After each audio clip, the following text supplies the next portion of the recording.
You're listening to the Hour of the Time. I'm William Cooper. Ladies and gentlemen, we're going to continue with the revelations that I've been bringing you this week. Make sure that you are tape recording this broadcast, excuse me, or that you have a thick pad of paper, a pen, or two pens, so that you don't run out of ink, and take extensive notes. If you're unable to keep up, or if you are unable to tape record this broadcast, you may order studio quality stereo tapes of the Hour of the Time from the Harvest Trust. Make your check or money order payable to the Harvest Trust, and you may just state the date and the subject of the tape and send it to the Harvest Trust, P.O. Box 1970, Eager, Arizona 85925. Now, I remember what the 1 hour tapes were when we were doing 1 hour broadcasts, but since I don't really handle that, I don't know what the price of the 2 hour tapes are, and I'll try to find that out sometime during this broadcast and let you know. But anyway, that's the basic information. If you'd just like to order a tape list so that you can make a choice, send $1 in a self-addressed stamped number 10 size envelope to the Harvest Trust, P.O. Box 1970, Eager, Arizona 85925. That's the Harvest Trust, P.O. Box 1970, Eager, Arizona 85925.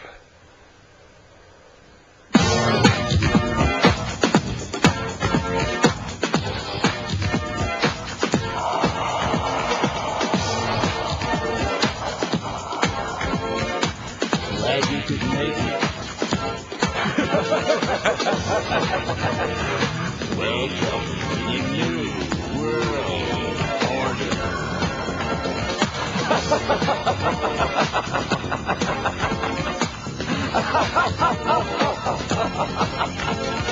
Never in human history has so few taken so much from so many as America's Illuminati and their warlords of Wall Street and Washington. In just 8 years, these banksters and international government gangsters took us from the greatest creditor nation to the largest debtor nation on earth. Our standard of living has dropped like a rock for 4 out of every 5 Americans. They have foreclosed on our homes, our farms, our factories. They've exported your jobs and surrendered our arms. They want it all.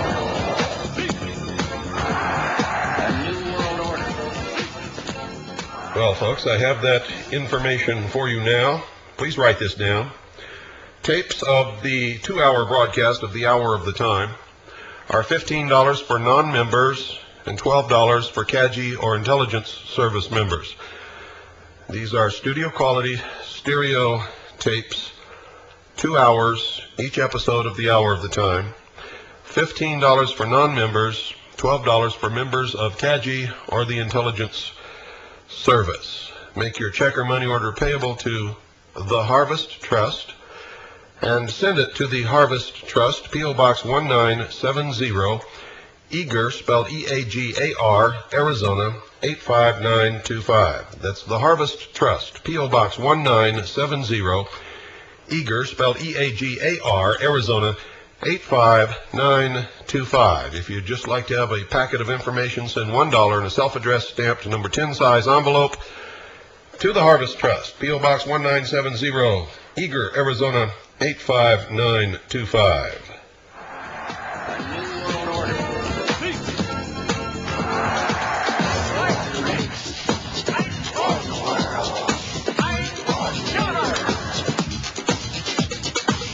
The Illuminati wants you to be a slave from birth to grave. The banksters own the Federal Reserve. It's private. They own it. It's neither federal nor a reserve. The cashiers make that fiat funny money stuff you call dollars for 2 pennies. They lend it back to us at full face value. Then charge you interest. You get the debt. They get the interest. They get the gold. You get the shaft. They want it all. A new world order. A new world order.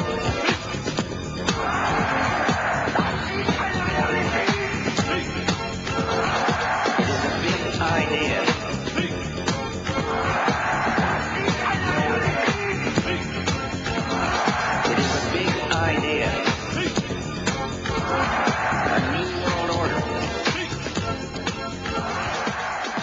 Many people write, ladies and gentlemen, and ask, what did Hitler have to do with the New World Order if it's going to be socialist? Well, you see, you have been scammed for many years to believe that Hitler's right wing. The scale measures two extremes. On the left is total and complete control of everything and everyone owned by the state. And on the exact opposite end of the scale is the total absence of any control by anyone or anything, and that's called anarchy. In the middle somewhere you have what is known as a constitutional republic. Hitler was a socialist, and that's what they don't want you to know, and that's why they've been brainwashing you for all these years to think that Nazis are right-wing. The truth is, people in the right wing want less government, less control, and the farther you go, the less they want, until you reach total anarchy, which is just as bad as the opposite extreme, which is total and complete ownership and control of everything and everybody in the world, under communism. Socialism is just a little above communism and always slides down into communism ultimately, because that's the nature of the beast. Hitler was a socialist. Nazi literally means German National Socialist Workers' Party. I hope that you all learn to start thinking with your brains instead of your glutamus maximus, which is what most people have been thinking with for most of their lives. Hitler was never right-wing, couldn't possibly be right-wing in a million billion years. He was a socialist. He socialized everything in Germany. He made the German people dependent upon the government and upon him, der Führer, the father.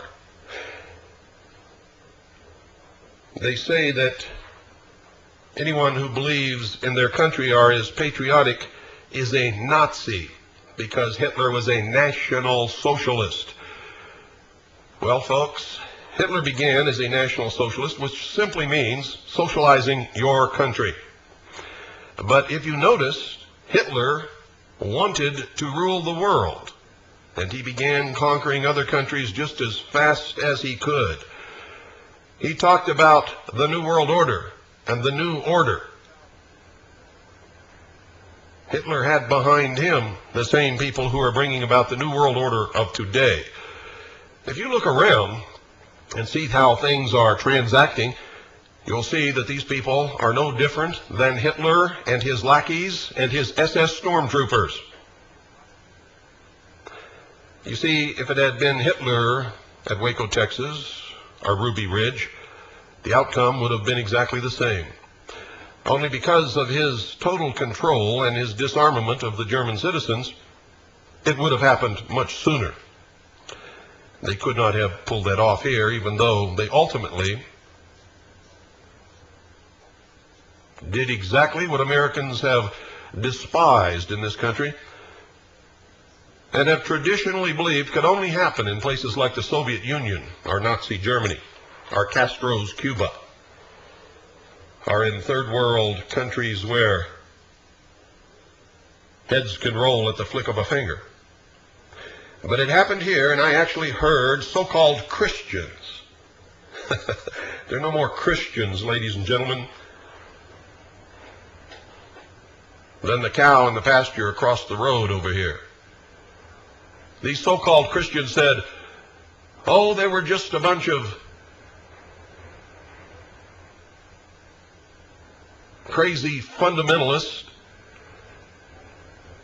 and they deserved exactly what they got. Can you imagine that? From a country whose founders came over here to escape from religious prosecution and found a nation which allowed people to practice whatever religion they wished. You see how far we've gone already? A lot farther than most people care to think or believe, I can assure you. We are almost finished as a free people. This is from document number 55, October 24th, 1950, United Nations. It is an address by President Truman to the General Assembly of the United Nations. Extract, October 24th, 1950, on cooperative disarmament. And I'm going to excerpt paragraphs out of his speech, and I quote, this is directly out of the mouth of President Harry Truman. I quote, Disarmament is the course which the United States would prefer to take. It is the course which most nations would like to adopt. It is the course which the United Nations from its earliest beginnings has been seeking to follow. First, the plan must include all kinds of weapons. Outlawing any particular kind of weapon is not enough. The conflict in Korea bears tragic witness to the fact that aggression, whatever the weapons used, brings frightful destruction. Second, the plan must be based on unanimous agreement. A majority of nations is not enough. No plan of disarmament can work unless it includes every nation having substantial armed forces. One-sided disarmament is a sure invitation to aggression. Third, the plan must be foolproof. If real disarmament were achieved, the nations of the world acting through the United Nations could join in a greatly enlarged program of mutual aid. As the cost of maintaining armaments decreased, every nation could greatly increase its contributions to advancing human welfare.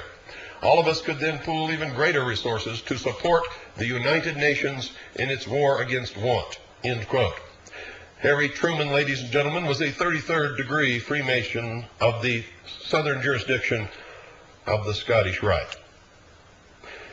In September of 1950, this article appeared in The New Age. The New Age is the magazine of the House of the Temple of the Supreme Council of the 33rd degree of the Scottish Rite of Freemasonry, and I remind you again, Harry Truman was a 33rd degree Freemason of the Scottish Rite. Harry Truman created the United Nations. Harry Truman put us on the track to world government. Harry Truman knew what he was doing. Harry Truman did it on purpose. Listen to this, and listen to the deception that's being foisted upon the world, especially what are known as minorities. Quote, "God's plan is dedicated to the unification of all races, religions, and creeds. This plan, dedicated to the new order of things, is to make all things new. A new nation, a new race, a new civilization, and a new religion, a non-sectarian religion that has already been recognized and called the religion of the great light," end quote. This is right out. I'm quoting directly from the magazine, which was then called The New Age. It is the magazine of the House of the Temple of the Supreme Council of the 33rd degree of the Scottish Rite of Freemasonry, and what they propose is simply treason. At the highest level of all these fraternal organizations lies the body of the secret organization known as the Illuminati.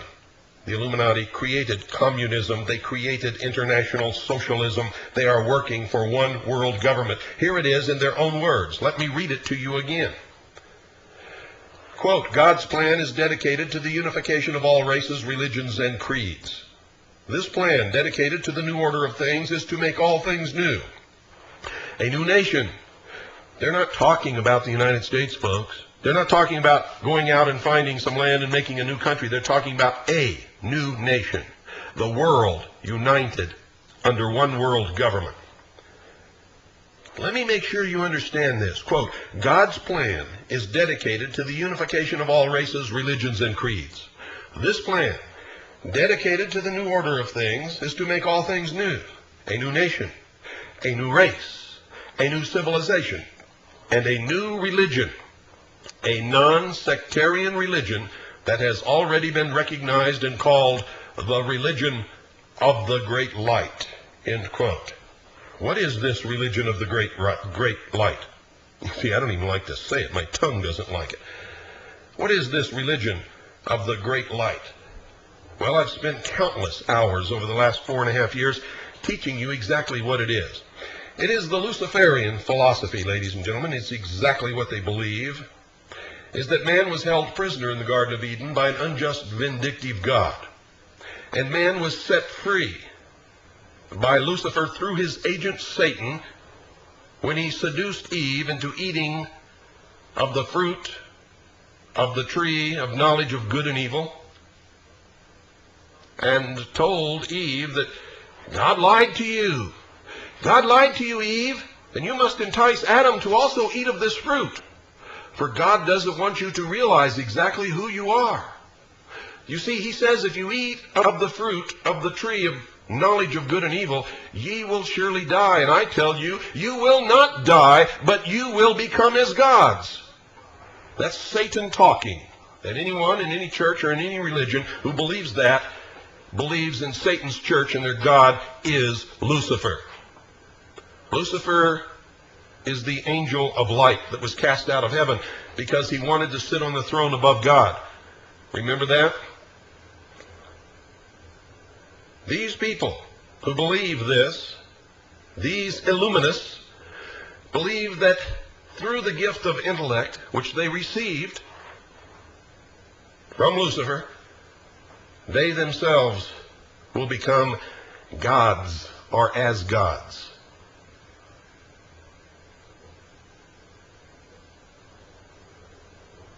When they talk about God's plan, they're not talking about the God of the Bible, I can assure you. They're talking about their God, Lucifer.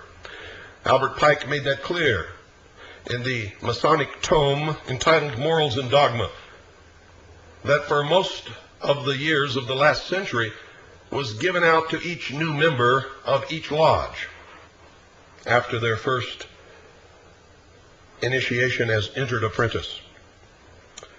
It's funny, so many people have read that book and don't even understand what it says when it is clear in plain English. But let me continue from this article from The New Age, the magazine of the House of the Temple of the Supreme Council of the 33rd degree of the Scottish Rite of Freemasonry. Quote, looking back into history, we can easily see that the guiding hand of Providence has chosen the Nordic people to bring in and unfold the new world.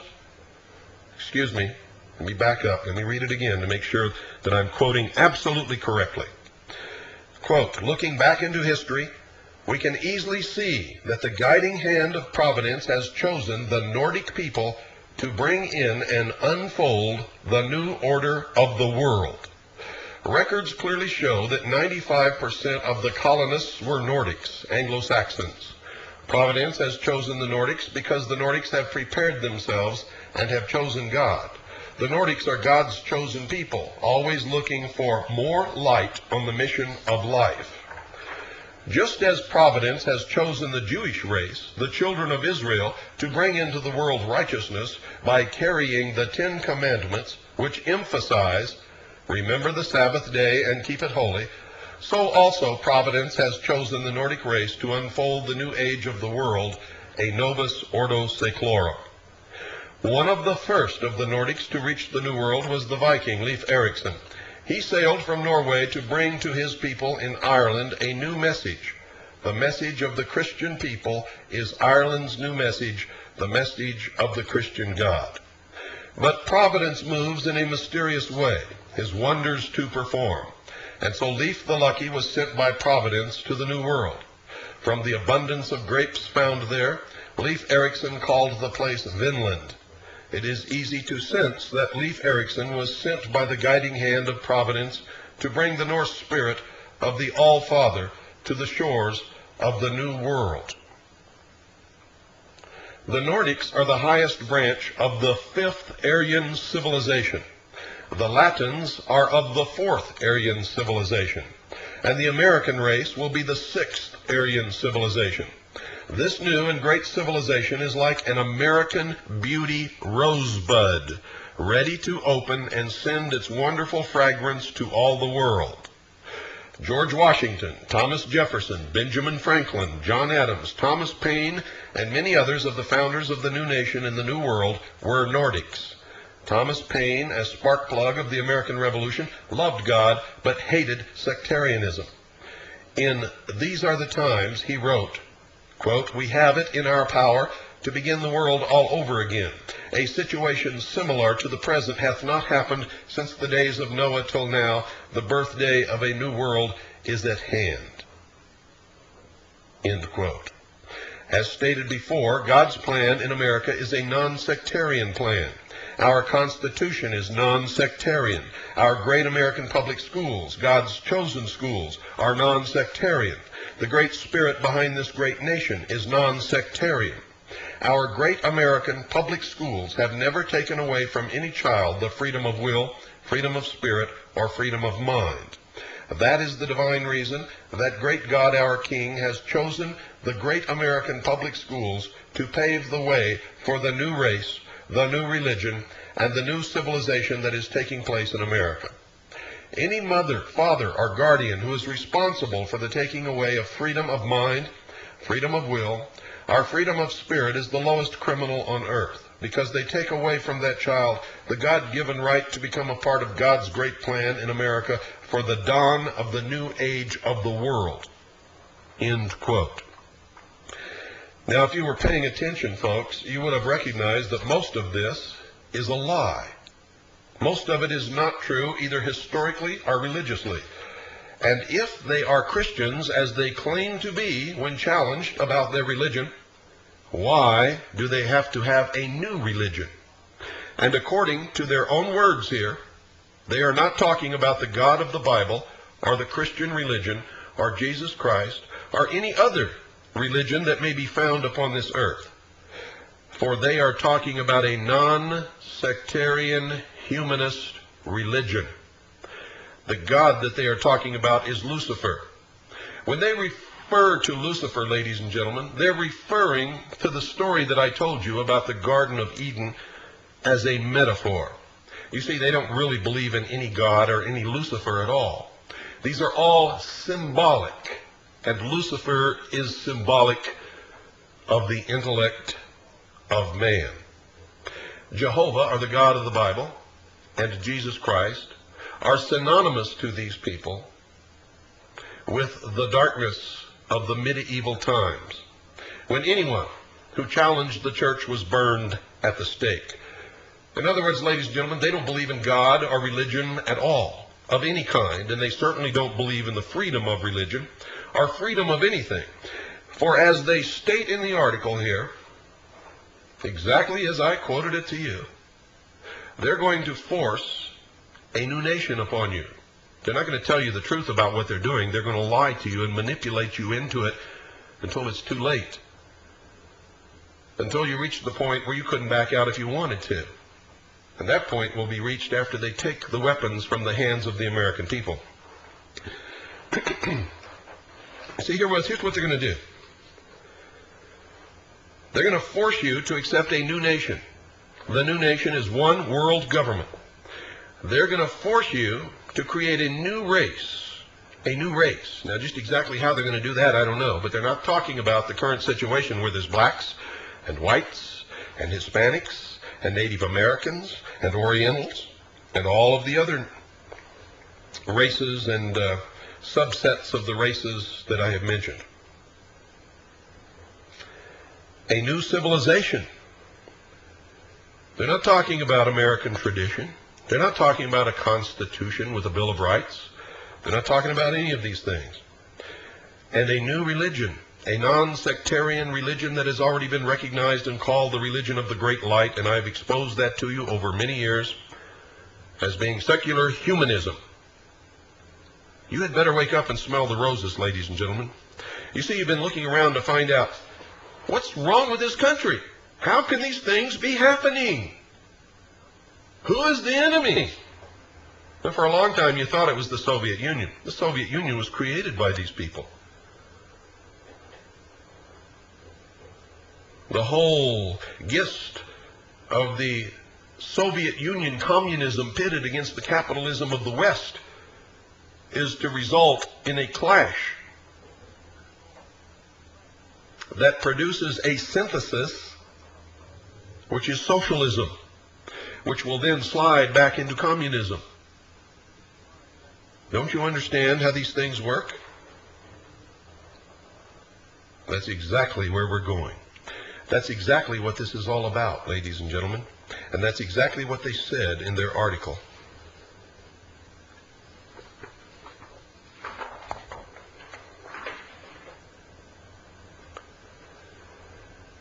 No conspiracy, no plan for a new world order. I just read it to you in their own words. No movement toward a one world religion, one world government. I just read it to you in their own words. It was printed, wasn't hidden from anybody, in the September 1950 issue of the magazine called The New Age, the mouthpiece, ladies and gentlemen, if you will, the mouthpiece of the House of the Temple of the Supreme Council of the 33rd degree of the Scottish Rite of Freemasonry. Look it up yourself. In the United States Code, annotated, Constitution of the United States, annotated, Amendments 1 to 3, annotations from federal and state courts. Purpose, in interpreting and implying this amendment. Purpose of amendment, to assure continuation and render possible the effectiveness of the militia, must be considered. U.S. versus Miller, Arkansas, 1939, 59.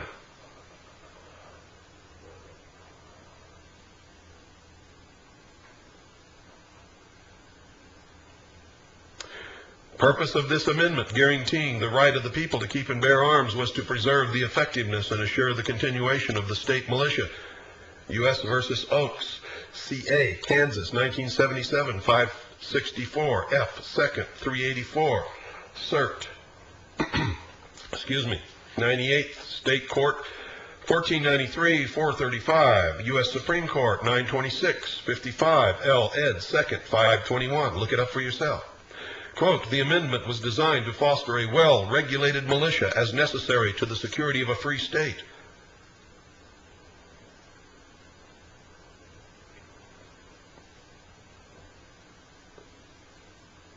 Bases versus U.S. CCA, Puerto Rico, 1942, 131, F. 2nd, 916, Cert. 63, State Court, 1431, 319, U.S. Supreme Court, 770, 87, L. Ed. 1718, rehearing denied, 65, State Court, 1010, 324, United States Supreme Court, 889, 89, L. Ed. 1437. The hour of the time is the only place that you get the truth, ladies and gentlemen. It's the only place that you ever learn what's really happening, who's bringing it about, what you should do, and we even tell you where we got it, and we name names. Unabashedly. For the last 4.5 years, I've been naming names, exposing these people, and there's nothing they can do about it except stew and steam and wonder how they're going to shut me up. Next time you see a gun control nut, flash this stuff in their face. All of this can be downloaded from the text files on my web page on the internet, ladies and gentlemen. All of it. Let me give you the address of my web page on the internet. All of this is there, and more. And it's rolled over and changed on a constant basis. Transcripts of the hour of the time. Here's the address, http://www.telepath.com/believer. That's http://www.telepath.com/believer. Go to the section on transcripts and download all you want. http://www.telepath.com/believer. It's all there and more, and there's links to other pages where you can continue and broaden your research ability and thus your knowledge. I couldn't believe that supposedly intelligent militia leaders went to the Donahue show without the quotes and the backing in the law that they needed to beat that socialist communist puke at his own game. The man who flashed the second article in Amendment to the World and left out the phrase, quote, the right of the people, end quote, on the television screen intentionally. Donahue is a communist, has been all his life. He's also a puke-faced liar. And those militia leaders, those so-called militia leaders, went there without any knowledge or substance or documentation of the legitimacy of the militia and the law. And while they didn't do too bad, they didn't do the job that they should have and could have done.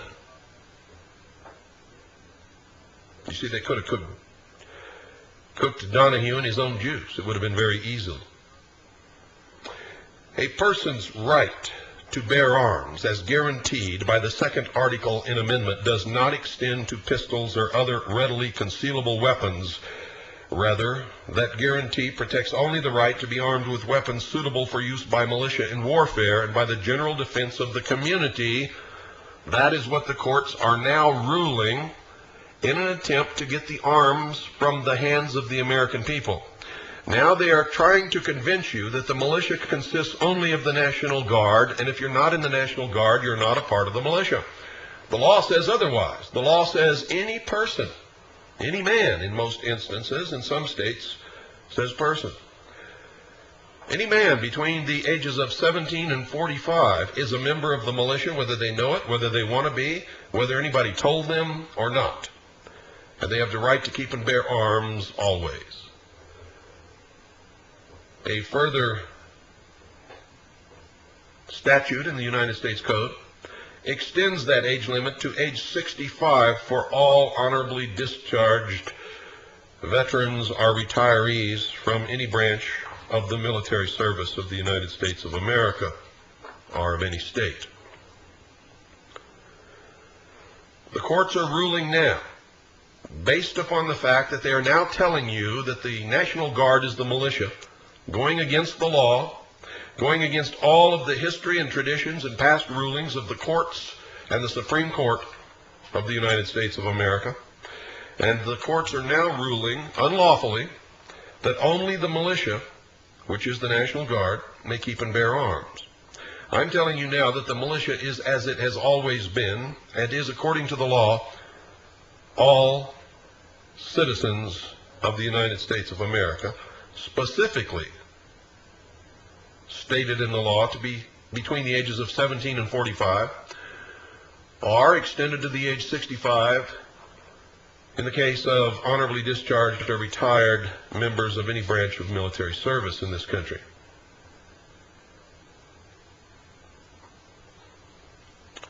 Here's what the courts say. Here's what the courts say.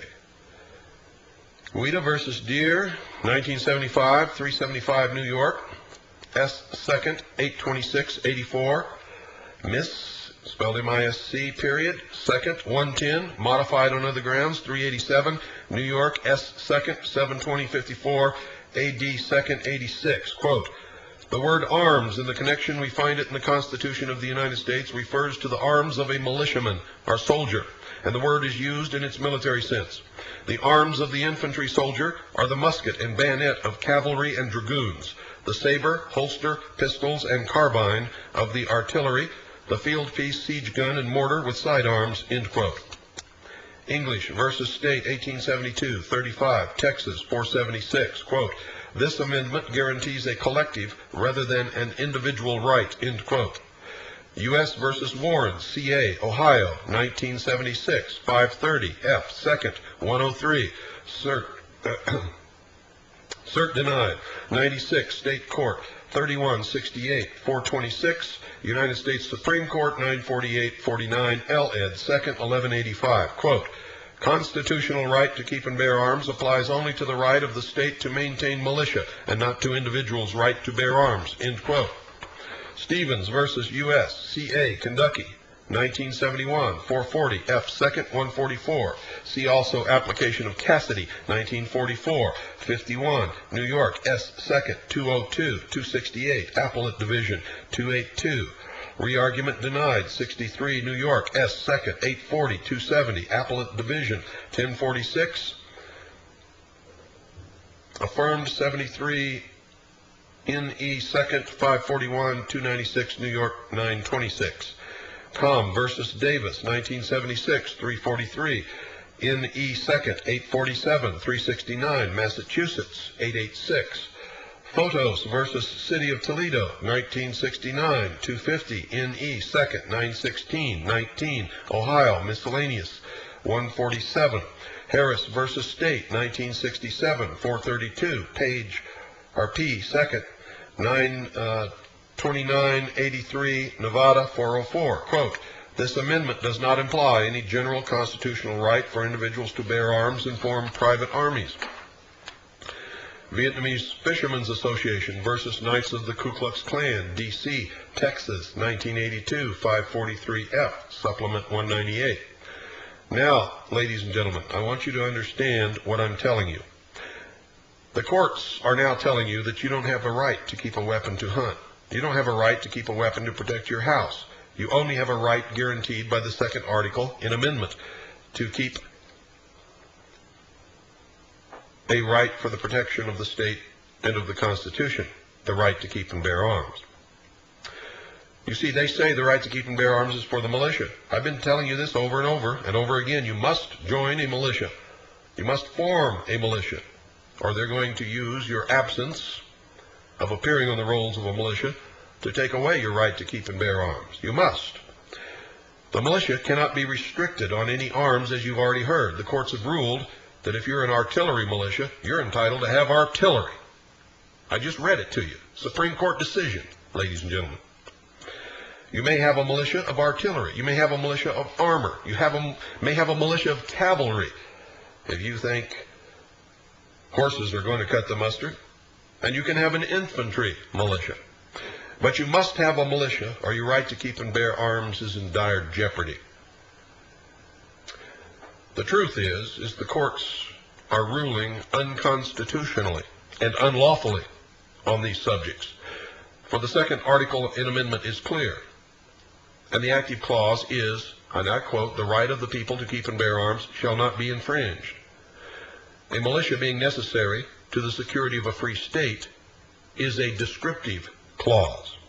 And in the writings of the Founding Fathers, including George Washington, Thomas Jefferson, Ben Franklin, all of them, they made it very clear that the purpose of a militia was to provide a citizen's army to prevent tyranny by the government.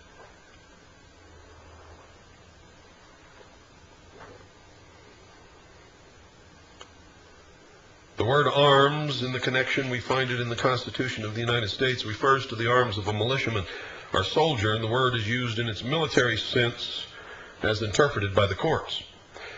The arms of the infantry soldier are the musket and bayonet, of cavalry and dragoons the saber, holster, pistols, and carbine, of the artillery the field piece, siege gun, and mortar with sidearms.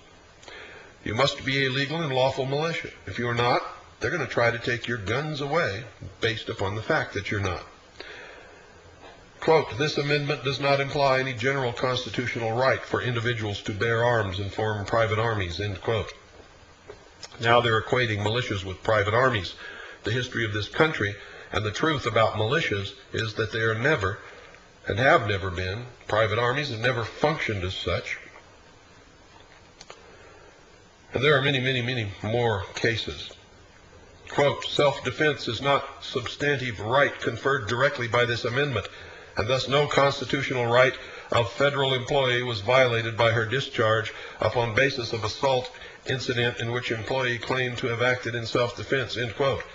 They're telling you now, the courts are ruling now, ladies and gentlemen, this is a ruling from 1982, that you don't have the right to defend yourself with a firearm if somebody comes to kill you. That was Fields versus Harris, CA, Missouri, 1982, 675F, 2nd, 219. Certiorari denied, 103. S. Court, 153, 459. U.S. Supreme Court, 869, 74. L. Ed. 2nd, 128. Quote, "This amendment does not contemplate within its expressed limitation on powers of the national government granting defendant right to carry sword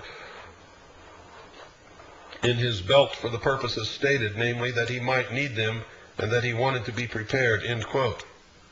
In other words, that's saying that this man couldn't even carry a sword for self-defense. Masters versus State, Texas, App, 3rd District, 1983, 653, SW, 2nd, 1944. Aft, 685, SW, 2nd, 654. Certiorari denied, 106, S. Court, 155, 88, L. Ed. 2nd, 128. Quote, "Applicability to state or federal government. Supreme Court has stated that the Second Amendment declares that it shall not be infringed, but this means no more than that it shall not be infringed by Congress. This is one of the amendments that has no other effect than to restrict the powers of the national government. Therefore, the right to keep and bear arms under this amendment is not a fundamental right which state cannot regulate." Culichi versus Village of Morton Grove, CA, Illinois, 1982, 695, F. 2nd, 261. Certiorari denied, 104. S. Court, 194, 464. U.S. Supreme Court, 863, 78. L. Ed. 2nd, 170. Are you beginning to get the message? I've been trying to teach you, and I look out and I get letters, and I see what you're doing, and you send me your militia material, and I see that you're nothing but a bunch of children playing games, and you better straighten it up real quick. Real quick. Ladies and gentlemen, there's two books that you must obtain and read. Many years ago, a high-ranking member of the Soviet KGB defected to the United States of America. His name is Anatoly Golitsyn, spelled A-N-A-T-O-L-I-Y, and his last name is Golitsyn, G-O-L-I-T-S-Y-N. The first book he published was New Lies for Old. The title is New Lies for Old. Find it, read it. Then he published another book called The Perestroika Deception. The Perestroika Deception by Anatoly Golitsyn. Get both of these books and read them.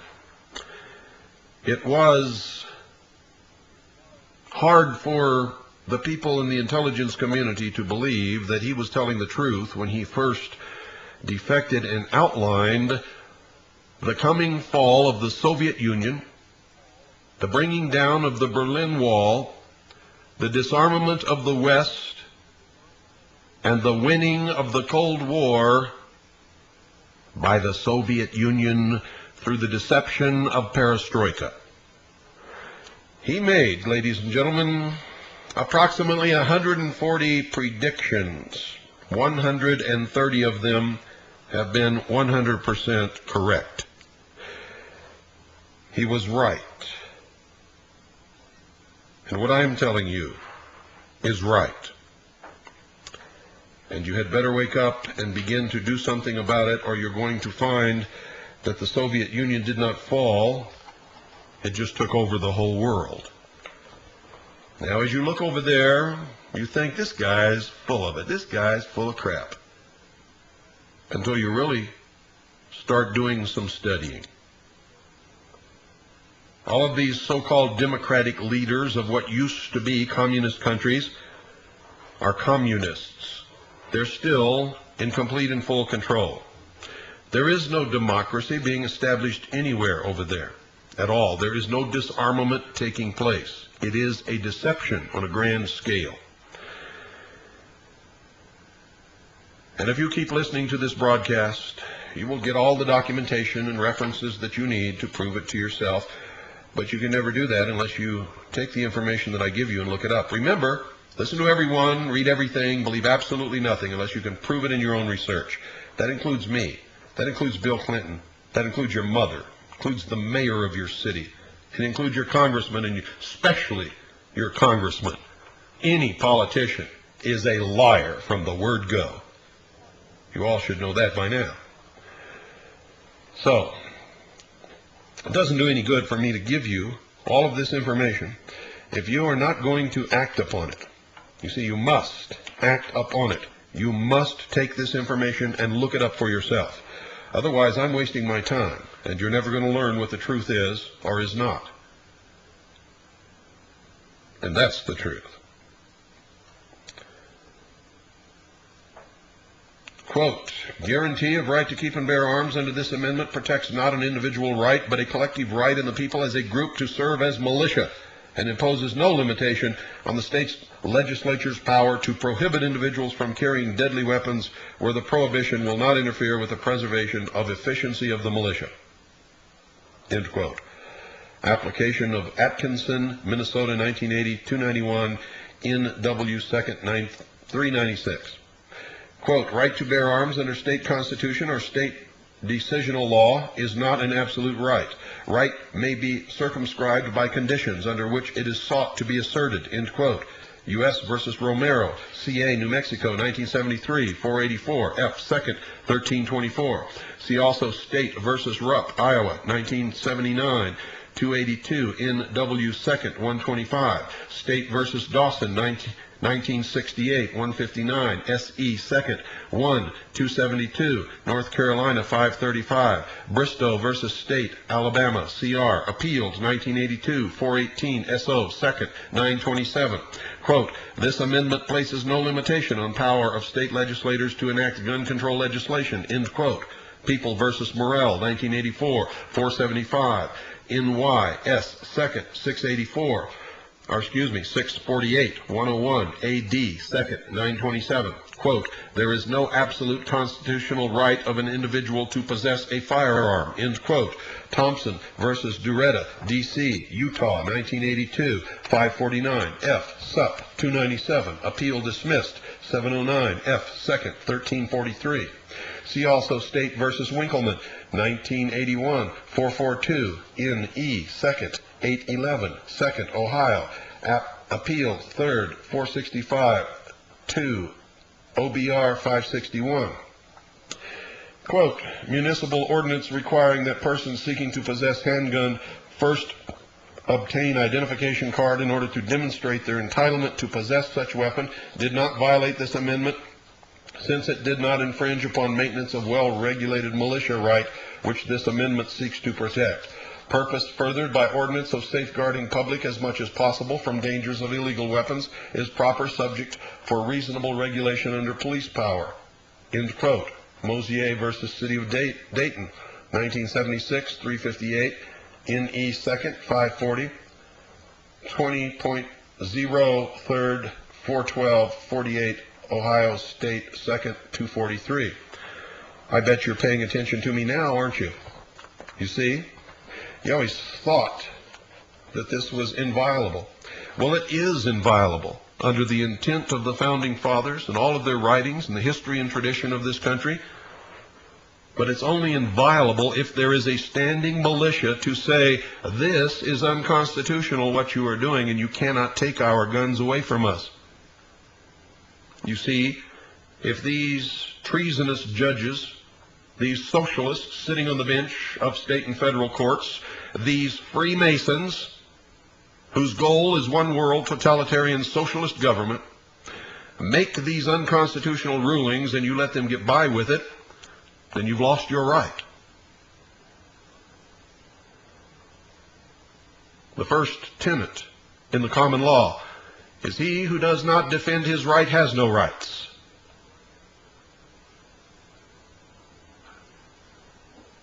Quote, city ordinance prohibiting registration of any handgun after April 10th, 1982, unless it was validly registered to current owner in city before April 10th, does not infringe on constitutionally protected right, end quote.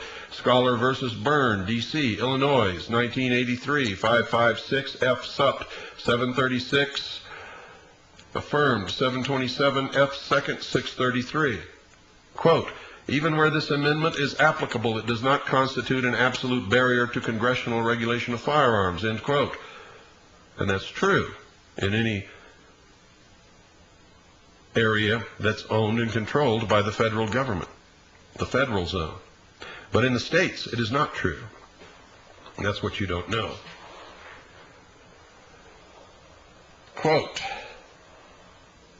regulation of dealers and firearms under Omnibus Crime Control and Safe Streets Act, 18 U.S.C.A., Section 921, et sec. Does not infringe on rights under this amendment of people to keep and bear arms, absent a showing that licensing in any way destroys or impairs efficiency of a well-regulated militia, end quote. Well, you see, that's not true, ladies and gentlemen, because if you're a member of a militia, you must be able to keep and bear arms. That's what the amendment says, doesn't it? So if you're between the ages of 17 and 45, by law, you are a member of the militia. And so none of these laws apply to those people. And if you are honorably discharged or retired from the military services of your country,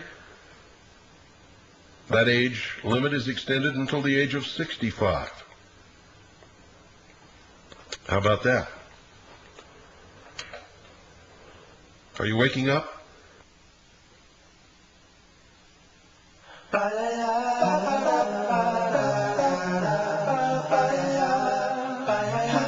Do I have your attention now? I better. Because if I don't have your attention by now, you're doomed. You might as well go get the chains and put them on your own ankles. Save somebody the trouble. There used to be a great tower alone on the sea. You became the light on the dark side of me. Love remains a drug that's high enough to feel. But did you know that when it snows, my eyes become alive and the light that you shine can be seen?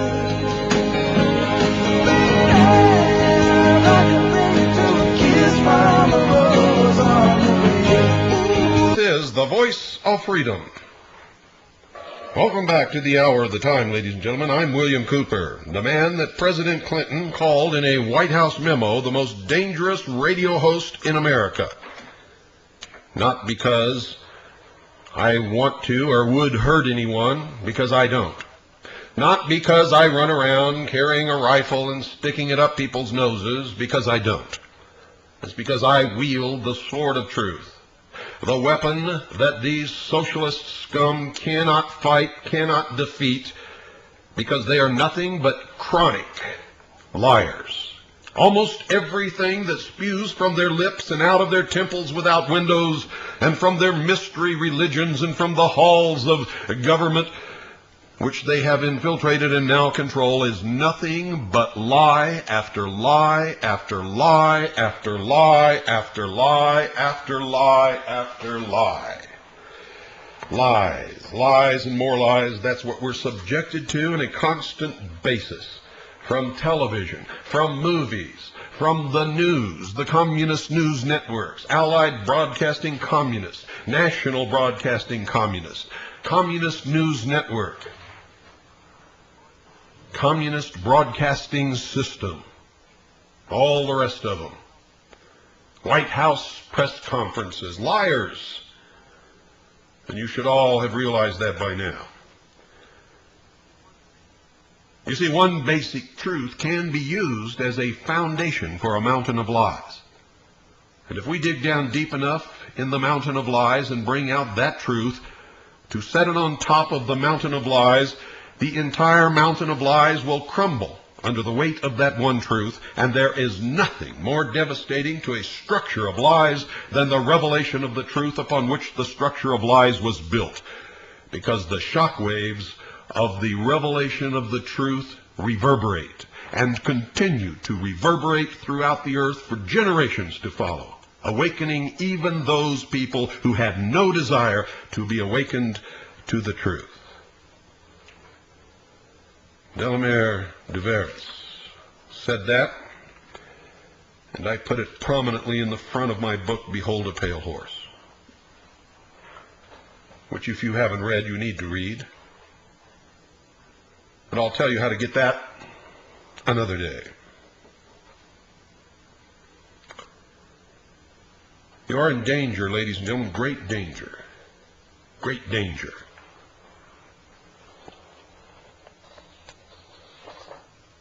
You know, I have several more pages, many more pages, in fact, of quotes from court rulings that prove to you that they're going to take your guns. That all that you believe about your freedoms are threatened, challenged, endangered now. You see, they can't have a one-world totalitarian socialist government if Americans remain armed. If Americans keep their right to keep and bear arms, if we do not ever let our weapons go, they're finished. It's all over. They can't do it. Because there isn't an army on the face of this earth that can come to this continent, including the armies that are already on this continent, and oppose 240 million pissed off, armed Americans. Cannot be done. You see, those backward, uneducated tribesmen, if in Afghanistan, defeated the entire military might of the Soviet Union, men running around using World War II and pre-World War II rifles with CB radios for communication kicked the United States out of Somalia, beat our butts. And I could go on and on and on. I could give you example after example where a small handful of men with ancient weapons have defeated the most modern armies on the face of this earth simply because they believed in what they were doing and were willing to die for that belief. No mercenary can ever defeat a people who are willing to die in defense of certain ideals and principles. It can't be done. For as soon as the mercenary observes casualties being inflicted, there isn't a paycheck big enough to make him stay. But people who believe in what they are doing and the principles and ideals for which they are fighting and are ready and willing to die, if required, for those principles and ideals, cannot be defeated ever. For you can never stomp out a whole people. It cannot be done. You're going to have to sit down and determine what it is that you believe in, and are you willing to die for those principles and ideals if you are called upon to do so. And if you are not, the next time somebody calls upon your children to send them off to some God-forsaken spot on this earth to fight some battle, don't you dare pat them on the ass and send them off if you don't have the guts to stand and die here for the principles and ideals upon which this country was built. And don't use the excuse that they're fighting in defense of freedom or the Constitution and that they're patriots, because that is absolute bullshit and you all know it.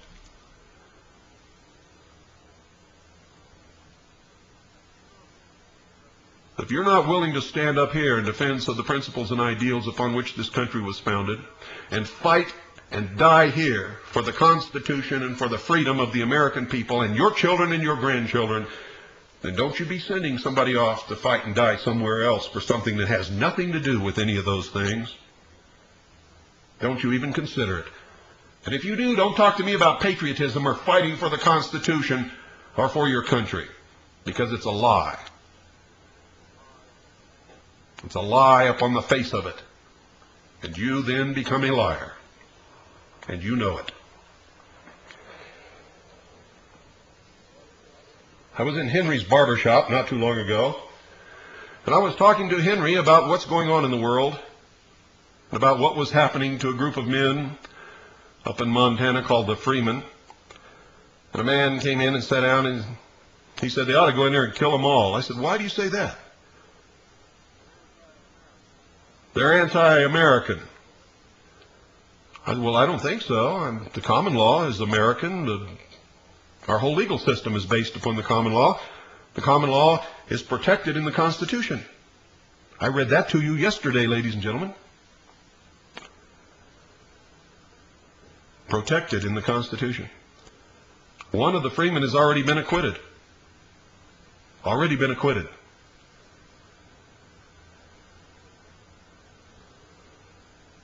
I asked him what his definition of American was, and he sputtered and spluttered, and he couldn't tell me. You know what he told me? You know how he justified his comment? He said, I fought for my country. I know what I'm talking about. I said, when did you fight for your country? He said, Korean War. I'm a Korean War veteran. I said, I know that you thought you fought for your country, and your intentions and your desire to fight for your country is admirable, and I admire you for that. But you were not fighting for your country, you were fighting for the United Nations. Had nothing to do with your country. No matter what happened in Korea, no matter who won or lost, had nothing to do with the United States of America, period. And the fact that you may have fought for your country in Korea, or at least you thought you were fighting for your country in Korea, has nothing to do with whether or not you know what being an American is.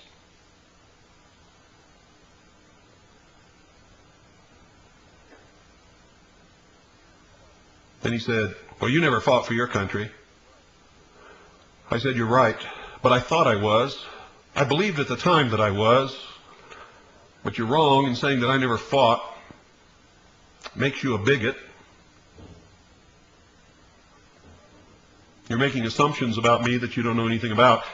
I was a patrol boat captain on a river in Vietnam. And I fought nightly, believing that I was fighting for my country and for freedom and for the Constitution. Later I found out it was all crap baloney. I wasn't fighting for any of those things.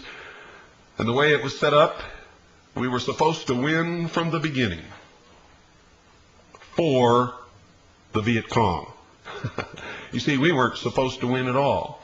And all the rules and regulations that we had to play by guaranteed it. It was a foregone conclusion that South Vietnam was going to fall to the communists.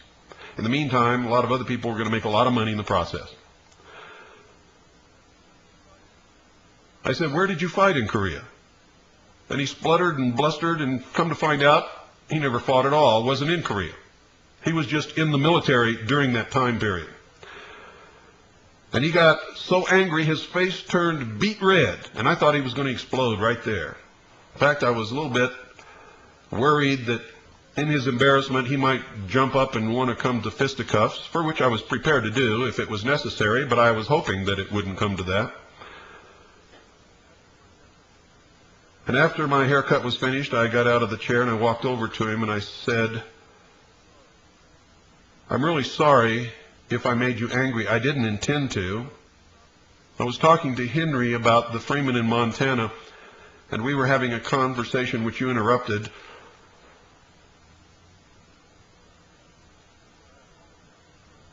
And I apologize if I have offended you in any way." Well, he wouldn't accept that. And he was still angry and still blustering when I left the barbershop. But that's just an example of the kind of mentality that permeates America. I'm a veteran, ladies and gentlemen, a Vietnam veteran. I really did fight. I have 2 medals. It doesn't make any difference what they are, with the V for valor. I was called a hero. But those of us who fought know that there is no such thing. You do what you have to do to survive and cause the survival of those that you are with.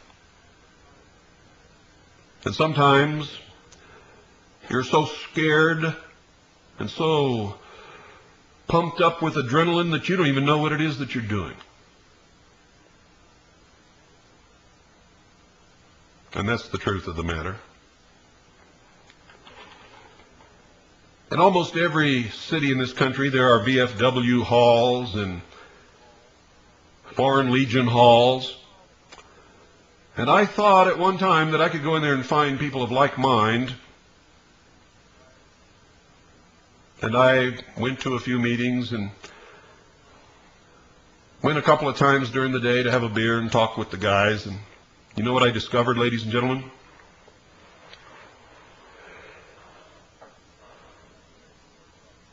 Let me tell you what I discovered about the VFW and the American Legion halls. It's not a place where people are interested in this information, are interested in stopping what's happening to this country. It's a place where grown men sit around, get drunk, and tell lies to each other.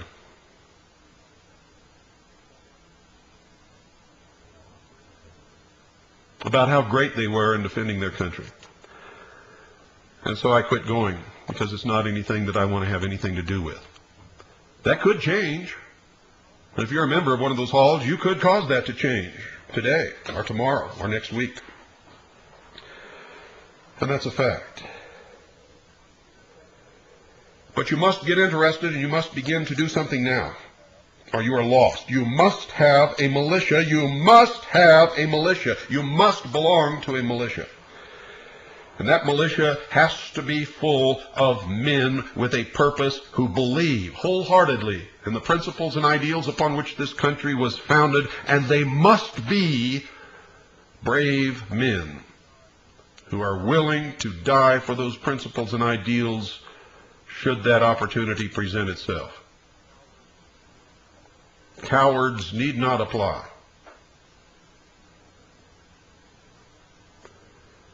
For I'm going to tell you, within a few short years, Americans are going to be called upon to fight for their freedoms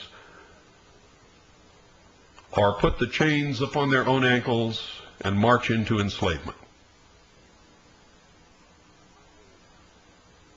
My whole purpose in writing my book, in publishing my newspaper Veritas,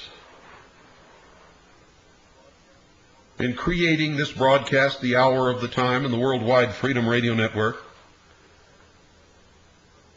was to awaken enough concerned Americans that through a political consensus of opinion, we could reverse this trend peacefully and restore constitutional Republican government. And at one time I had a great, tremendous faith in the American people that once they found out what was going on and began to check the documentation and prove to themselves that it was true, that we would be able to do that. Now I'm not so optimistic. In fact, I'm not optimistic in that vein whatsoever when I saw how easy it was for people on the side of the enemy like Ross Perot to divide the vote, to call huge number of voters into a cul-de-sac and keep them spinning around chasing their tail.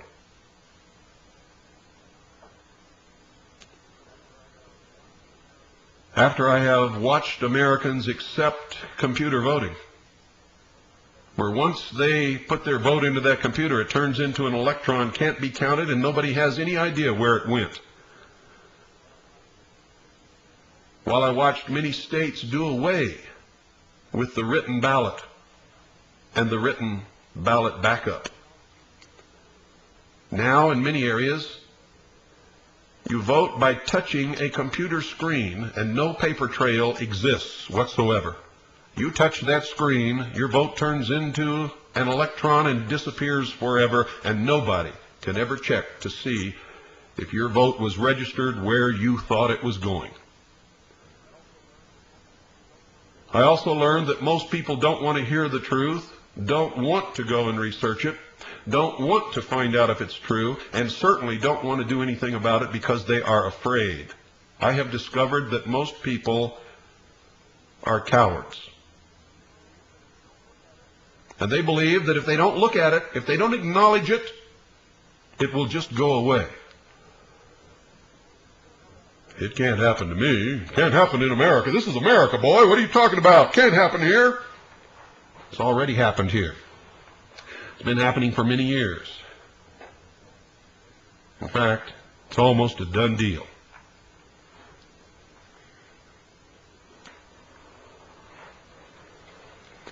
This is from the Yearbook of the United Nations, 1978, Volume 32, Department of Public Information, United Nations, New York, on page 46, under Political and Security Questions, paragraph 109. Quote, implementation of these priorities should lead to general and complete disarmament under effective international control, which remains the ultimate goal of all efforts exerted in the field of disarmament. Now, folks, when they're talking about international control, they're not talking about you being disarmed under the control of our people here in this country. They're talking about international control of the disarmament of the American people and our armed forces. Total and complete disarmament. Quote, negotiations on general and complete disarmament shall be conducted concurrently with negotiations on partial measures of disarmament. With this purpose in mind, the Committee on Disarmament will undertake the elaboration of a comprehensive program of disarmament encompassing all measures thought to be advisable in order to ensure that the goal of general and complete disarmament under effective international control becomes a reality in a world in which international peace and security prevail and in which the new international economic order is strengthened and consolidated. Now, if you take a legal dictionary and look up the definition of economic order, it will tell you it is government. Quote, the comprehensive program should contain appropriate procedures for ensuring that the General Assembly is kept fully informed of the progress of the negotiations, including an appraisal of the situation, when appropriate, and in particular, a continuing review of the implementation of the program. Paragraph 110, quote, progress in disarmament should be accompanied by measures to strengthen institutions for maintaining peace and the settlement of international disputes by peaceful means. During and after the implementation of the program of general and complete disarmament, there should be taken, in accordance with the principles of the Charter of the United Nations, the necessary measures to maintain international peace and security, including the obligation of states to place at the disposal of the United Nations agreed manpower necessary for an international peacekeeping force to be equipped with agreed types of armaments. Arrangements for the use of this force should ensure that the United Nations can effectively deter or suppress any threat or use of arms in violation of the purposes and principles of the United Nations. End quote. Paragraph 111, quote, general and complete disarmament under strict and effective international control shall permit states to have at their disposal only those non-nuclear forces, armaments, facilities, and establishments as are agreed to be necessary to maintain internal order and protect the personal security of citizens, and in order that states shall support and provide agreed manpower for a United Nations peace force, end quote. Under paragraph 115, quote, the General Assembly has been and should remain the main deliberative organ of the United Nations in the field of disarmament, and should make every effort to facilitate the implementation of disarmament measures. An item entitled Review of the Implementation of the Recommendations and Decisions adopted by the General Assembly at its 10th Special Session shall be included in the provisional agenda of the 33rd and subsequent sessions of the General Assembly. End quote. Paragraph 120, and I quote, the General Assembly is conscious of the work that has been done by the international negotiating body that has been meeting since 14 March 1962, as well as the considerable and urgent work that remains to be accomplished in the field of disarmament, end quote, and on, and on, and on, and on.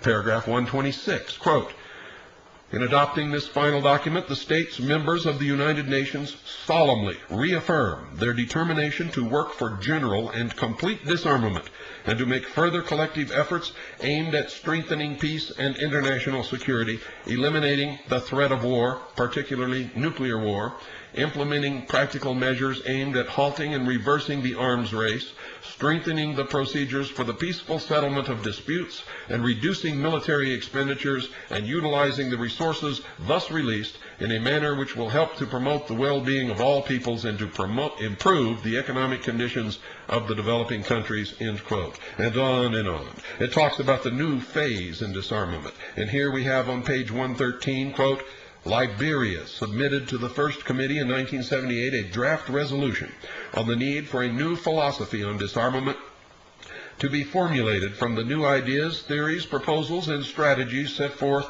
at the General Assembly's 10th Special and current sessions. Liberia envisioned the new philosophy as an organized departure from outmoded premises into a system for mobilizing world public opinion, end quote, which simply translated means you are receiving a barrage of propaganda to get you to consent to be disarmed as a part of the overall plan of world disarmament. In other words, propaganda. Quote, which could make possible a popular grasp of the nature of the disarmament problem and United Nations goals on disarmament.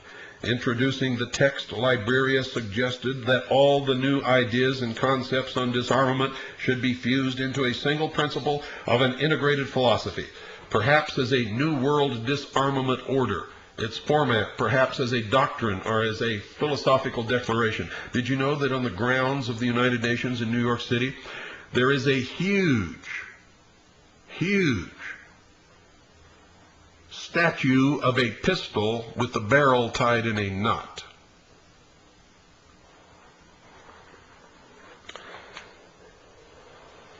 And it goes on, quote, final document of the 10th Special Session be formulated into a single comprehensive and coordinated system, into a new philosophy on disarmament, and a message that could effectively reach the minds of men in a mobilization of world public opinion in support of the United Nations goal for halting the arms race and eventually for complete and general disarmament, centered on a new order of national and international security. On page 121, On June 30th, 1978, at the 10th Special Session, the General Assembly decided to establish a disarmament commission composed of all member states of the United Nations. The commission was asked to report on organizational matters to the Assembly's regular 1978 session. End quote. What's wrong with this, folks? You say I'm against peace in the world? Not on your life. You say I'm against world government? No, not if it's done properly, under a constitution that recognizes individual rights and secures those rights for the people. And if it's a constitutional Republican government, I would be in favor of it, would support it, would promote it even. Am I for war? Not on your life. No, I hate and despise war. I fought in a war. I know what war is. War is not glamorous. There are no heroes. There is nothing good that I can say about war at all. Period. I am against the American citizen being disarmed because I have studied the history of the world, and all people who have ever been disarmed in the history of the world have been shortly thereafter enslaved. It is the truth. Mao Zedong, a very well-known communist revolutionary leader, a man who is an expert in guerrilla warfare and in controlling huge masses of people, said, quote, all power emanates from the barrel of a gun, end quote, and he was telling us the truth. I don't like his philosophy. I don't like him. I respect him. I admire what he accomplished, even though I do not admire what it did to people.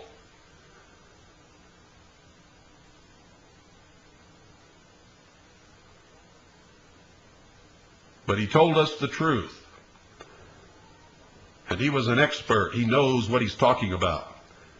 A people who do not have the means to defend themselves with the same weapons that anyone coming against them might use against them are slaves. A people without weapons are a people without power of any kind. You talk about political power? Baloney. Since when in the world has any people who have been disarmed had any political power? They are at the mercy of those who control the guns. And that is the truth. That is the way it's always been. Didn't they promise the citizens of the Soviet Union a democracy?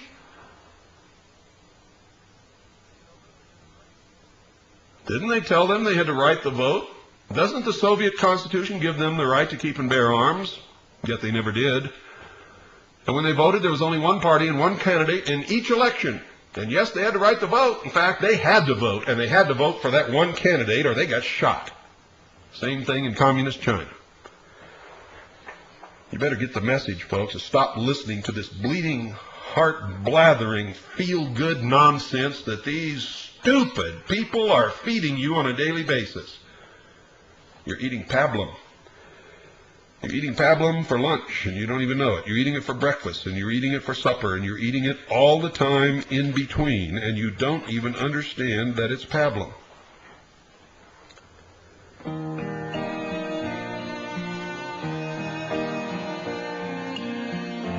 Dangerous pablum. Pablum that will choke you, that will poison you, that will kill you. Have you been kissed by a rose? Just come along, come up under his arm like that, quick as a cat in the jungle.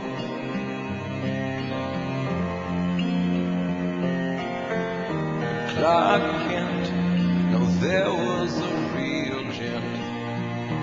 He would not be caught sitting around in no jungle scheme. Dumb as an eating, doing nothing.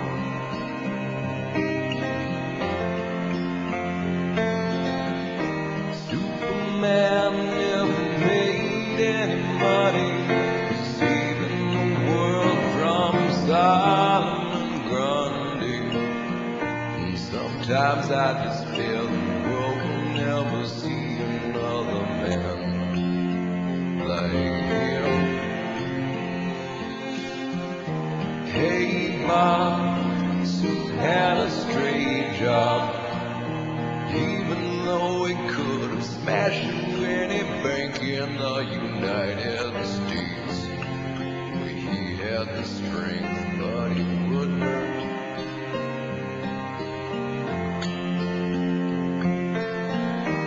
Folks said his family were all dead.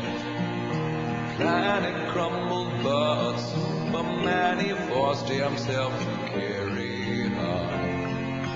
Get Krypton and keep going.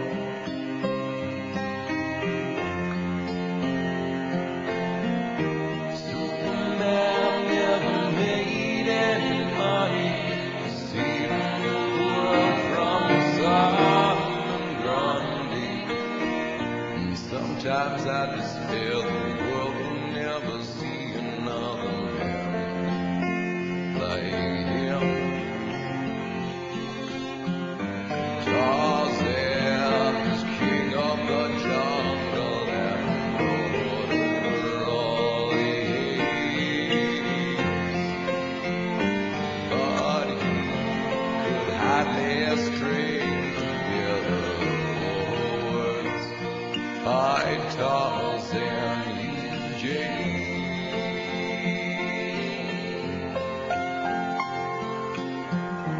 Sometimes when Sue was stopping right, I'll bet he was tempted to just quit and turn his back on the man. Join Tarzan in the forest.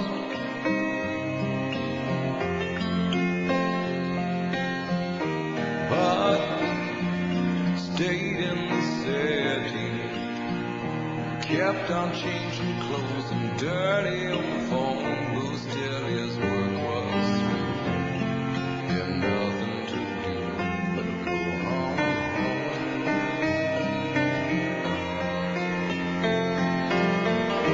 Superman never made any money. Saving the world from Solomon Grundy. And sometimes I despair the world will never see another man like him. And sometimes I Ladies and gentlemen, we've been lied to. We've been deceived. We've been manipulated. We've been scammed. Our nation has been stolen right out from under us. There are no protections for individual rights in the United Nations Charter or in any of the resolutions passed by the United Nations since its inception. If you take the United Nations Charter, ladies and gentlemen, if you take it and put it side by side with the old Soviet Constitution, the Constitution for the Union of Soviet Socialist Republics, they are the same, almost word for word. The man most responsible for writing the United Nations Charter, ladies and gentlemen, was found to be a communist spy, Alger Hiss, and others. In fact, most of the people in the United Nations are on the, I should say, the United States delegation that was sent to San Francisco to organize and form the United Nations and write its charter, later turned out to be communist spies.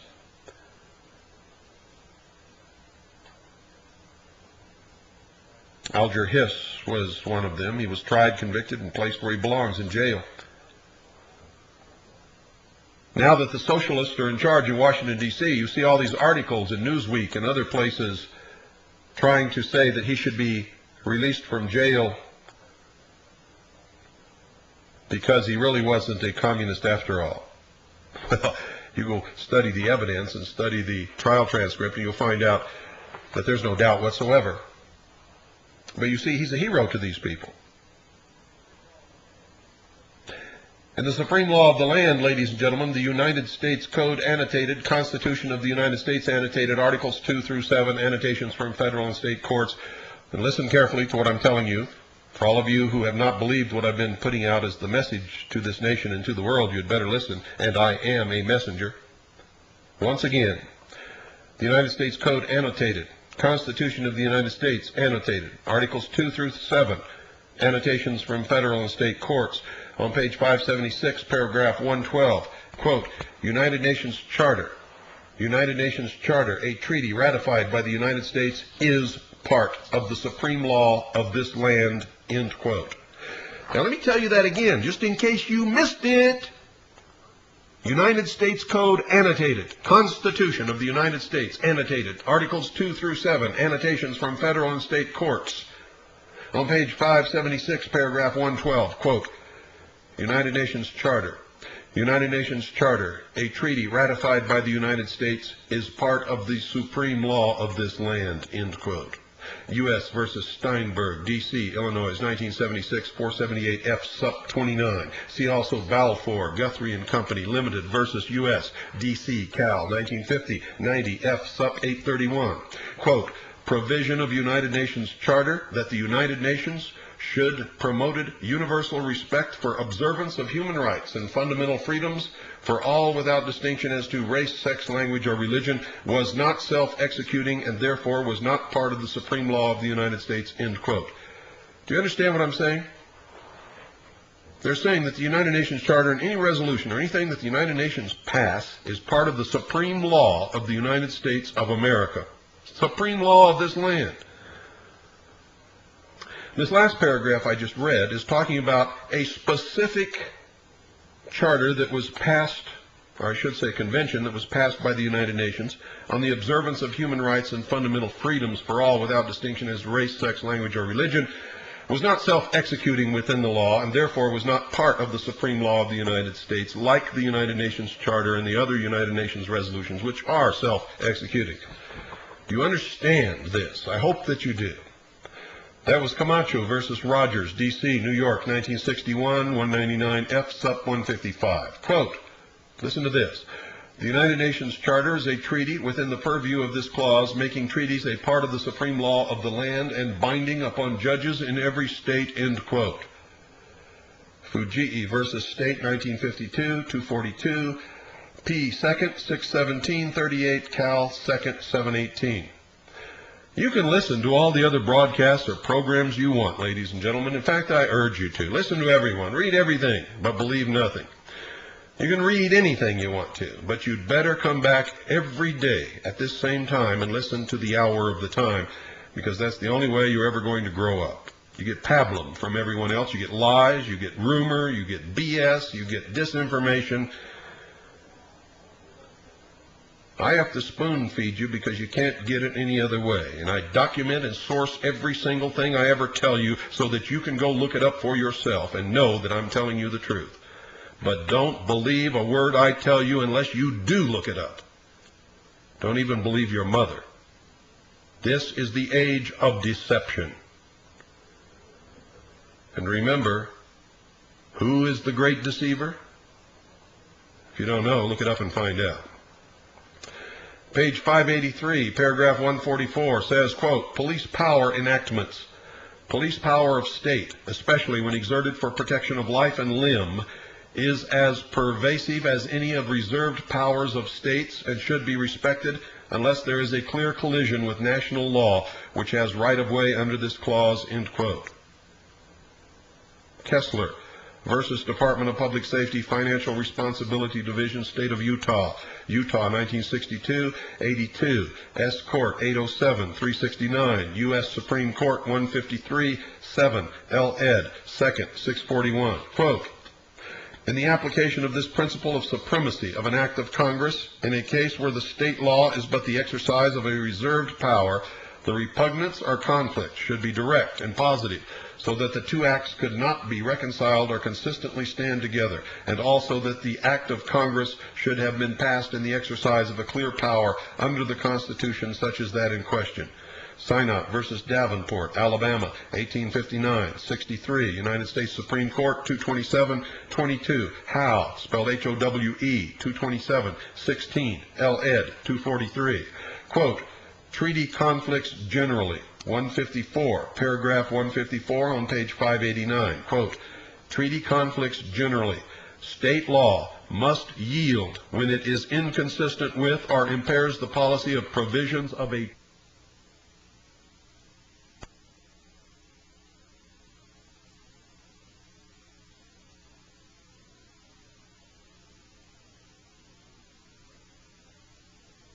it will be too late. You see, the Charter of the United Nations is really the supreme law of the land. That's what this is all telling you. And treaties, NAFTA, and GATT. Do you know that GATT establishes a World Trade Organization that can dictate law to the United States of America? Did you know that? Well, it's true. U.S. versus Pink, New York, 1942, 62, S. Court, 552, 315, U.S. Supreme Court, 203, 86, L. ed. 796. See also, in Re. Ostrowski's Estate, 1936, 290, New York State, 174, 160, MISC period 482, State versus Arthur, 1953, 261, P. 2nd, 135, 74, Idaho, 251. Quote, the treaty-making power has been surrendered by the states and given to the United States, and treaties are as binding within the territorial limits of the states as they are elsewhere throughout the domain of the United States, end quote.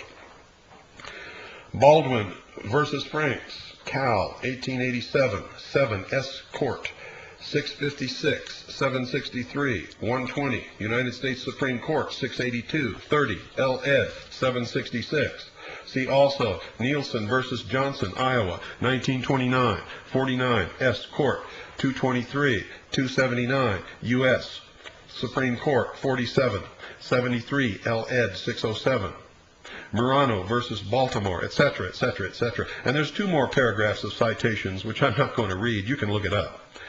Quote, it is the declared will of the people of the United States that every treaty made by the authority of the United States shall be superior to the Constitution and laws of any individual state, end quote. Ware versus Hileton, Virginia, 1796, 3, U.S. Supreme Court, 199, 3, Dahl, 199, 1, L. ed. 568. See also in Re. Wyman, 1906, 77, N. E. 379, 191, Massachusetts, 276, 114, AMST, REP 601. Quote, state statutory provisions yields to any applicable provision of any valid treaty of the United States with foreign country, since treaties constitute part of supreme law of the land, end quote.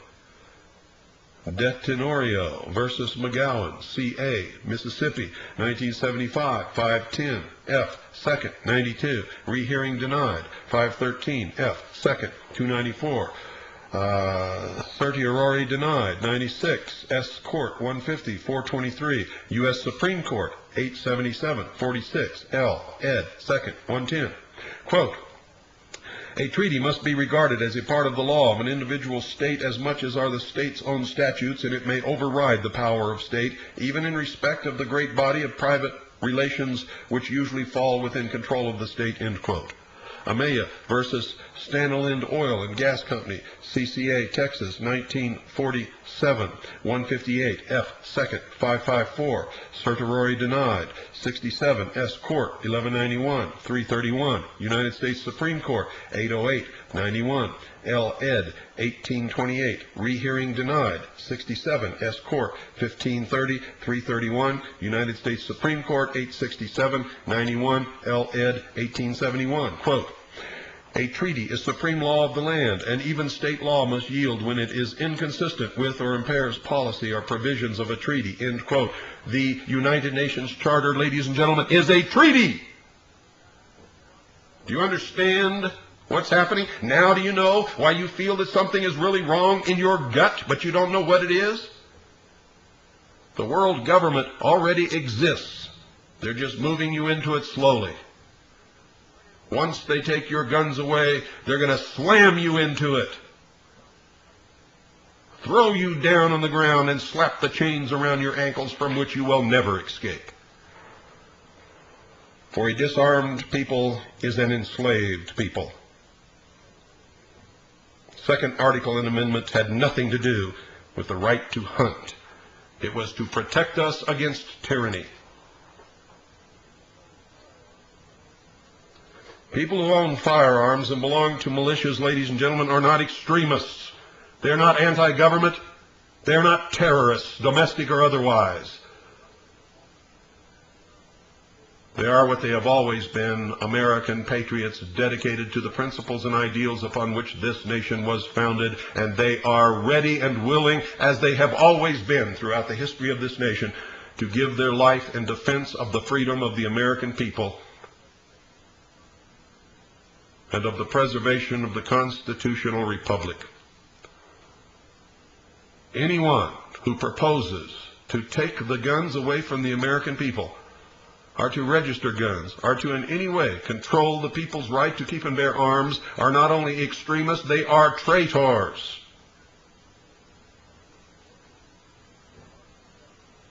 They are the terrorists. They are the extremists. They are the liars.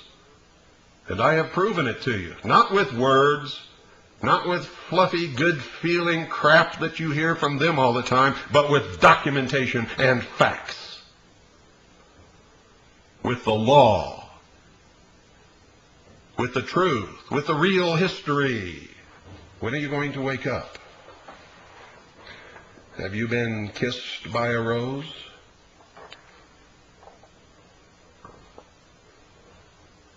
If so, you better pull your mouth away and slap that rose, because it is the kiss of death. To be kissed by the rose is the kiss of death. To buy into the lies and the manipulation and the deceptions of socialism is the kiss of death.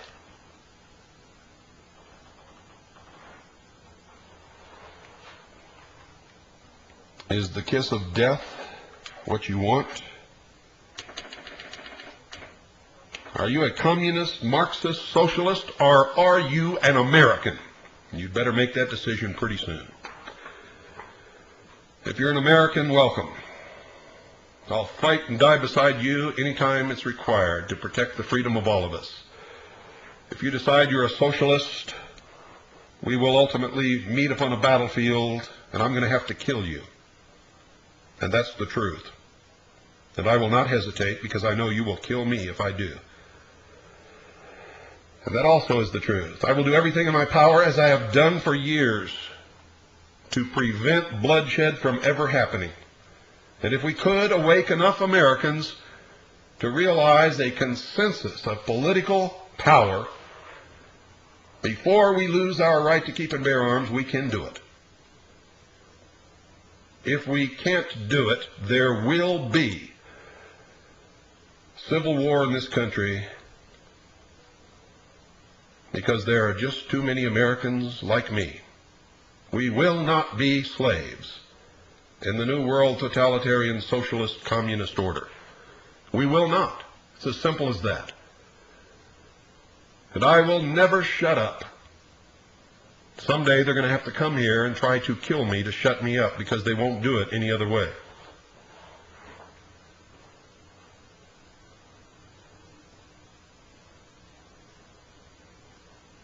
And I will stand here and protect my rights with everything in my power, including the force of arms. There will be no negotiations. There will be no surrender on my part.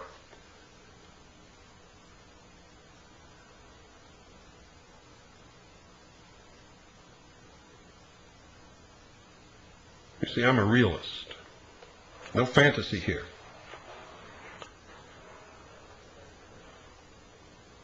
You see what I've been telling you, ladies and gentlemen? We don't exist as a country anymore, at least not the country that we thought we were. In fact, not a country at all. We are quickly becoming a part of a region of the New World Order, which will consist of Canada, the United States, and Mexico. And the standard of living will be leveled to the lowest common denominator of the three. You see, in all socialist systems, there cannot be a middle class. That's forbidden. For a middle class never consents to be ruled by socialists or communists.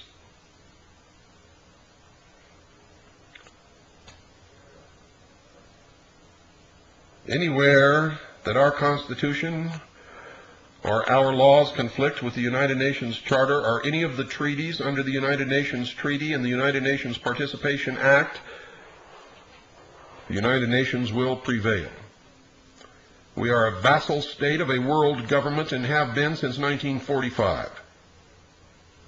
Quote, state cannot attempt to exercise jurisdiction if to do so would violate an international treaty, end quote. Shoikaku Company Limited versus Superior Court for City and County of San Francisco, 1973, 109 Cal, REPTR, period 40233, CA, 3rd, 808, quote, a duly executed treaty is the supreme law of the land, and state and local laws must yield to its provisions. Republic of Finland versus Town of Pelham, 1966, 270, New York, S. 2nd, 661, 26, AD, 2nd, 35. Quote, states are bound by this clause to respect the terms of treaties entered into by Congress, end quote. State versus Miller, 1984. 689, P. 2nd, 81, 102, Washington, 2nd, 678. Quote, state laws must yield to valid treaties where there is a conflict between them, and even laws governing essentially local matters must bow when treaty provisions override them, end quote. Wires versus Arnold, 1941, 147, SW, 2nd, 644, 347, Missouri, 413, certiorari denied, 61, S. Court, 1112. 313, U.S. Supreme Court, 589, 85, L. Ed. 1544.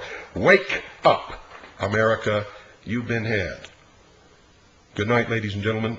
God bless each and every single one of you, and may God find it in his bottomless bucket of mercy to save this republic.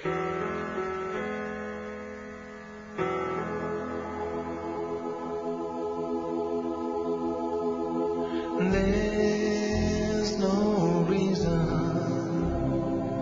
for you to lose your mind, 'cause I've seen something that's gonna change our time.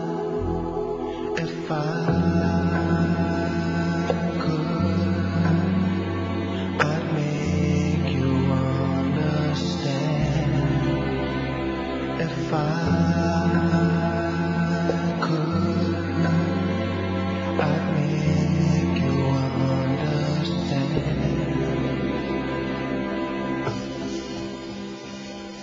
There's no hurry, it's gonna come for sure, 'cause I know that someday we're gonna end our war. If I could, I'd make you understand. If I could, I'd make. What do you think this socialist is talking about, ladies and gentlemen? How many times do you listen to the lyrics of the music and not even understand what they're telling you? How many of you listen to John Lennon's song Imagine and think that it's just wonderful? I encourage you to get it out wherever you have it stashed and listen to it again with your brain this time. I'm William Cooper, the most dangerous radio host in America, and that comes directly from the White House. And you're listening to the Hour of the Time.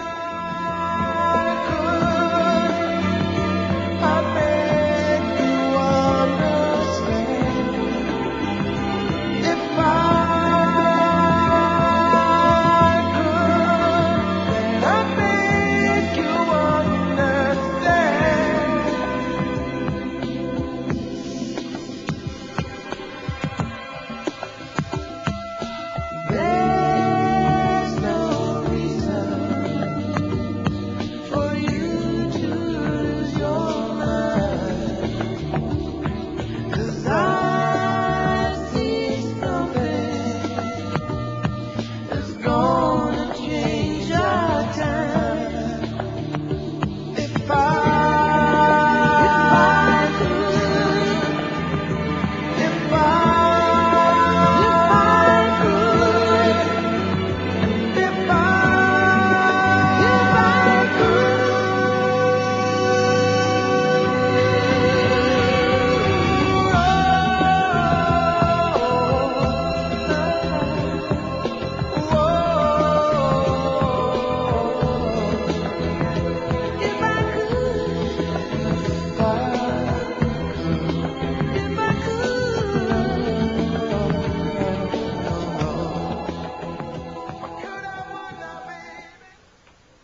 This is the voice of freedom.